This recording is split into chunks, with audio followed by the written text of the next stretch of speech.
Okay, we're not supposed to use a ruler, and we're supposed to find the perimeter of each polygon. So I'm just going to remind myself, well, the formula for the perimeter, there can be a very simple one. Perimeter is the side length, so you can kind of, side 1 plus side 2 plus side 3 plus side 4.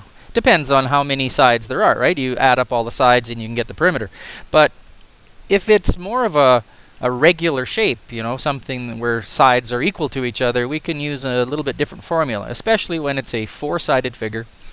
And it kind of goes like this.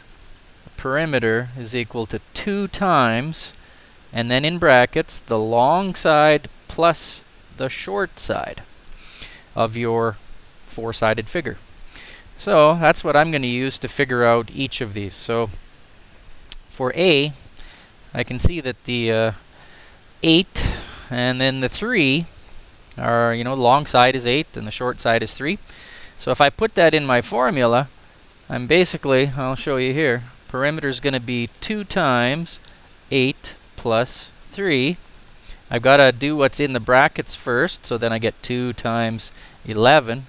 And then I can finally do the multiplying there. 2 times 11 is 22. And perimeter is just written down as centimeters. Not centimeters squared, not centimeters cubed. Perimeter is a kind of a single dimension. There's not 2 dimensions or 3 dimensions, so that's why the units don't have any special numbers. So that's the first one, so 22. P equals 22 centimeters for that one.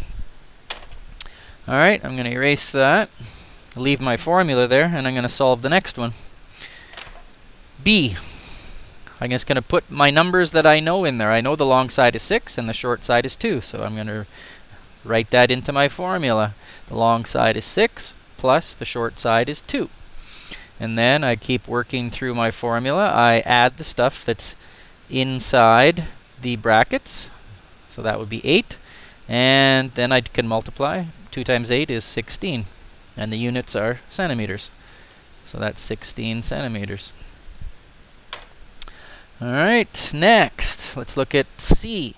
C is a kind of a not a regular looking quadrilateral. We can see that there are 2 sides that are equal, but then there are 2 sides that are not equal. So instead of making this into a fancy formula, I'm just going to add up all of the sides.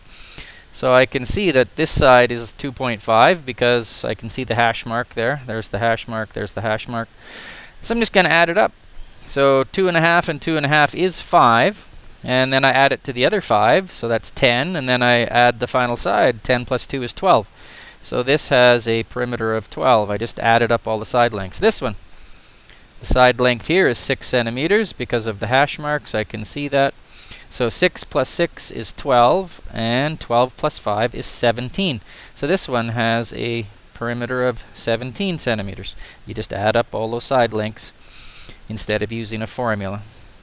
Formulas are only working for four-sided figures that actually are kind of regular. All right, they have a long side and a short side.